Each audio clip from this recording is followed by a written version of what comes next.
Narayana Guru open യൂണിവേഴ്സിറ്റിയുടെ unit 1 മിശ്രവിവാഹം ചെറുകഥാ സാഹിത്യത്തിലെ objective ക്വസ്റ്റ്യൻസുകളാണ് ഇന്ന് നോക്കുന്നത്. പതഞ്ജലി എന്ന തൂലികാനാമത്തിൽ അറിയപ്പെടുന്നത് ആര്?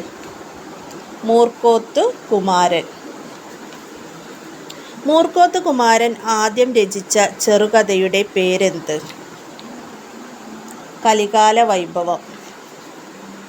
ഒരു വൈദ്യൻ്റെ അനുഭവങ്ങൾ ആരുടെ കഥാസമാഹാരമാണ്? മൂർക്കോത്ത് കുമാരൻ. വജ്രസൂചി, ഗജകേസരി എന്നീ പേരുകളിൽ വടക്കൻ പത്രങ്ങളിൽ പത്രപ്രവർത്തനം നടത്തിയതാര്? മൂർക്കോത്ത് കുമാരൻ. മൂർക്കോത്ത് കുമാരൻ്റെ നായാട്ടുകഥയുടെ പേരെന്ത്? നരിയെ കൊന്ന വെടി. എം സുകുമാരൻ്റെ നായാട്ടുകഥയുടെ പേരെന്ത്? ആന നായാട്ട്. ഒരു മുതല നായാട്ട് എന്ന കഥ എഴുതിയതാര്? CS ഗോപാലപ്പണിക്കർ. മൂർക്കോത്തിനെ വടവൃക്ഷം എന്ന് വിശേഷിപ്പിച്ചതാര്? ഉള്ളൂർ S പരമേശ്വര അയ്യർ. കീറ്റ്സിൻ്റെ ഇസബെല്ലയുടെ സ്വതന്ത്രാവിഷ്കാരമായി മൂർക്കോത്ത് കുമാരൻ രചിച്ച കാവ്യമേത്? ആശാകുല.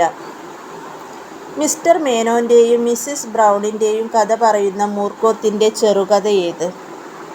മിശ്ര വിവാഹം. മലയാളത്തിലെ ആദ്യത്തെ ചെറുകഥയുടെ പേര് എഴുതുക.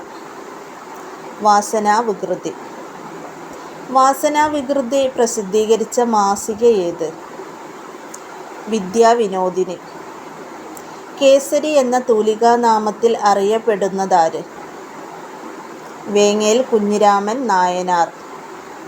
മന്ത്രാംഗം കൂടിയാട്ടത്തിലെ വിദൂഷകൻ്റെ പേര് എന്താണ്? ഇട്ട്യാറാണൻ. വാസനാവികൃതി എന്ന കഥയിലെ നായകൻ്റെ പേരെഴുതുക. ഇക്കണ്ടക്കുറുപ്പ്. നമസ്കാരം.